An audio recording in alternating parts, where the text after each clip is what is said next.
Hi, I'm a software engineer with almost 20 years of experience, and I was having a good share of C++ coding in my past, and I know from x86 assembly, and I just looked into ARM, and right now for this clip to Risc V assembly, to say that whatever Linus says here, or his writers, because I assume he's not that technical, got it wrong.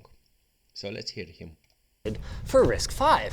You see, porting to Risc V from some other Risc ISA is much simpler than porting from x86, which has resulted in a much larger software library than the last time that we checked in.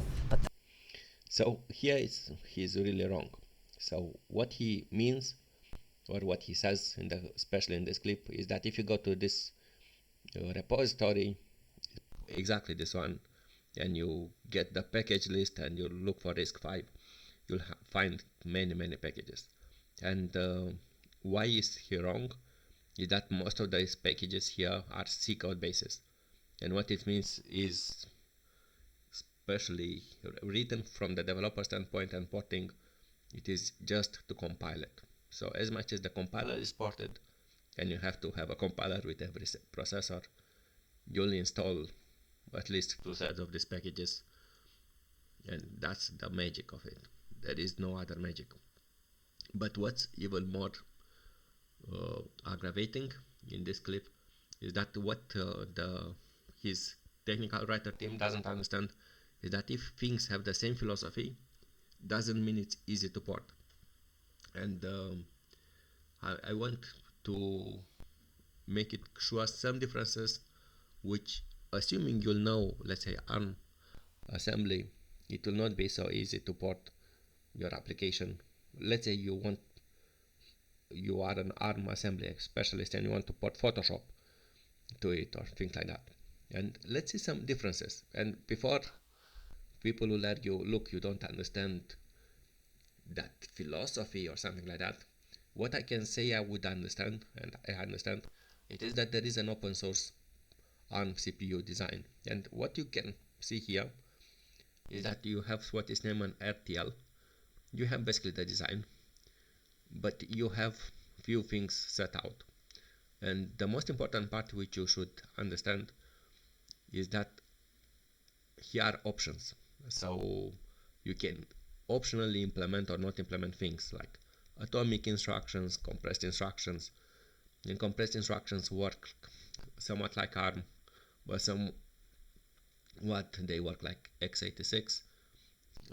Integer multiply and divide, again it's optional, floating point and double precision floating point, and some what is named MMU or MSU or SMU, I've seen it, that you basically give memory protection. But to be very clear, when you implement a Risc V, you may not get even this level of implementation. So it will be quite hard to make a proper multi-core code when you don't have a proper atomic instruction. It will be also quite hard to port what is named as SIMD, single instruction multiple data ARM assembly, to Risc V assembly, and so on. Obviously the compiler will write it for you, very likely, or you'll have a library, but it will take some work to do it.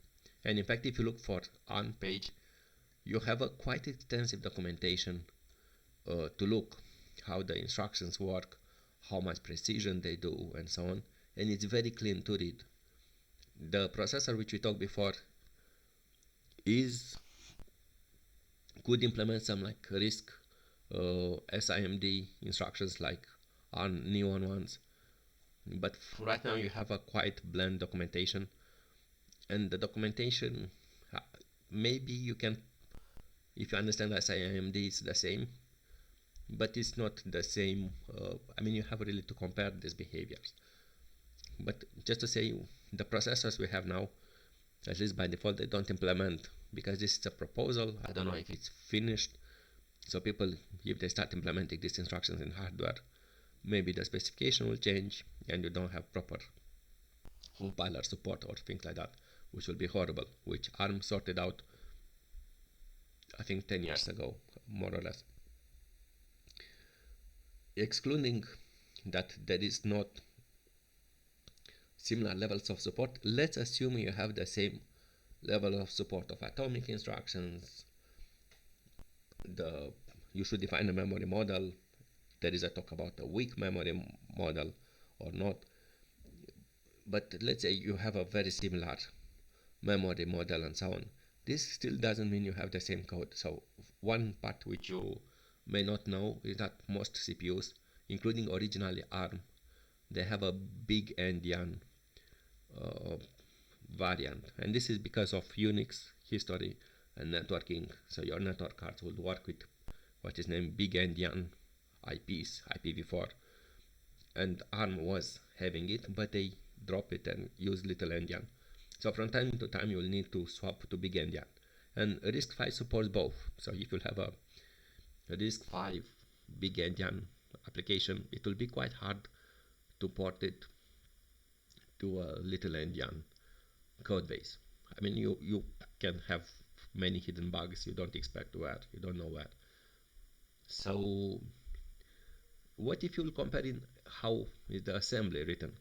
And to be very clear, this is not the final necessarily assembly.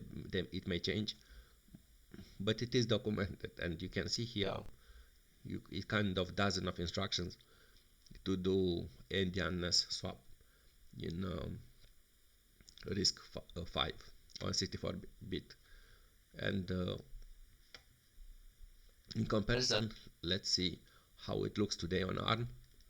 It's one instruction, it's the rev instruction. How it's on x86 is B swap Q. I'm not here to say, but it looks to me that this instruction is really as identical with the ARM. So this is Intel or AMD 64, whatever you want to name it. It is equivalent with the ARM version, but is very far from these dozens of instructions. And we can argue that, look, in the past, longer time ago, you could write like 5 instructions, but still it's 5, not a dozen, for ARM v6 and before ARM v6. And okay, so people may say, look here, I just cherry picked some examples, but no, the last final point which I want to say, that the toughest parts when you will have compilers, and let's assume more or less they are bug free, as reasonable as possible. You have test suites and they prove that they are bug free. So the biggest bugs you'll have when you port to a processor, let's say it's the same endianness, you'll have to look into like Spectre or channel attacks, how it's handled the caching, how can you flush a line of caching, how can you add this atomic code, and this is very tricky to get it right. And you have to do it for every CPU because the CPUs have some ugly specifics. And as far as I know, this is also an important part, you can't find today NUMA. NUMA means you have 2 CPUs with their own banks of memory, but they are on the same mainboard, or 4 CPUs is the same part.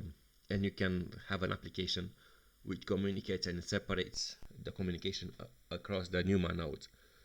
And there you may need to use different instructions if to flush the cache, to flush it over all the caches. And these bugs are really tough to sort them out. Obviously you can run hypothetically just one CPU, which only Risc seems to support one CPU. Maybe they have 2 CPU in future, 2 cores. But these are the problems which you really face when you port in assembly. To write a loop, it's not related with which philosophy of CPUs you use. All of them, you can think them as Risc. Compilers will sort the things out, and you shouldn't care how many registers it has. Again, compilers will sort it out, and they sort it out this thing from early 1990s. Thank you for listening, and maybe see you next time. Bye bye.